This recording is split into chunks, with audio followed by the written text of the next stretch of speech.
केंद्रीय परिवहन मंत्री नितिन गडकरी ने कहा कि भारत में 87% ऊर्जा का आयात होता है, जिसकी कीमत 22 लाख करोड़ है।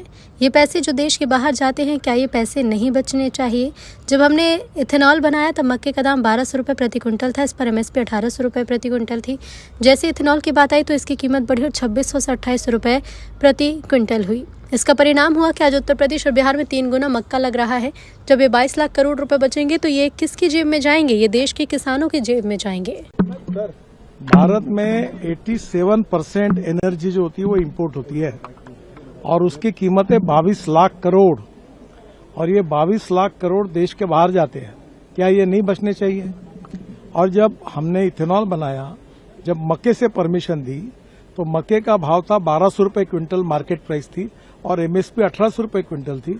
जैसे इथेनॉल की बात आई तो वो 2600 से 2800 रुपये क्विंटल हुई और जिसका परिणाम यह हुआ कि यूपी और बिहार में 3 गुना मक्का लगा और आज मक्के के बाद में किसानों को पैसा मिला।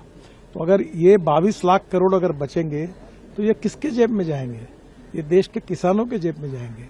गांव समृद्ध होंगे, किसान समृद्ध होगा, इंपोर्ट कम होगा और हर साल 40,000 करोड़, अभी जो 20% है, 40,000 करोड़ किसानों का फायदा हो रहा है। और अभी जो हमने कैलकुलेशन किया कि इसमें से 360 करोड़ पेड़ लगाकर जितना पोल्यूशन कम होता उतना इथेनॉल के कारण कम हुआ। देखो ये गाड़ी, इसमें देखो उधर कोई हवा नहीं है, कोई कार्बन डाइऑक्साइड नहीं है, no pollution, import substitute, cost effective, pollution free और इंडिजिनस। और हम आत्मनिर्भर भारत बनना जो प्रधानमंत्री जी का सपना है, उसमें ये 22 लाख करोड़ का इंपोर्ट अगर खत्म होगा और ये पैसा गांव, गरीब, मजदूर, किसानों के कल्याण के लिए गांव के तरफ, किसानों के तरफ जाएगा तो हमारा देश का जो गांव का किसान है, गांव समृद्ध संपन्न बनेंगे और प्रदूषण भी खत्म। आज दिल्ली में कितना प्रदूषण है? नहीं होगा।